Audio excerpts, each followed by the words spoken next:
How to remove green screen on DaVinci Resolve. So first things first, you're gonna have to import a green screen video or something along the lines of that onto the timeline. You can see I've already done that. The next step is for you to head over to the edit section.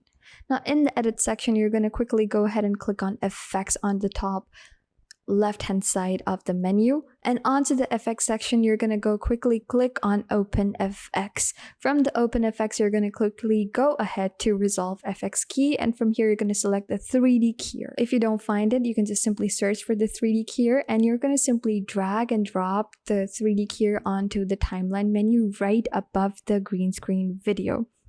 Now you can see I want to apply the 3D keyer on the entire video, so I'm going to drag and drop the cursor to the start so that it applies from the start of it.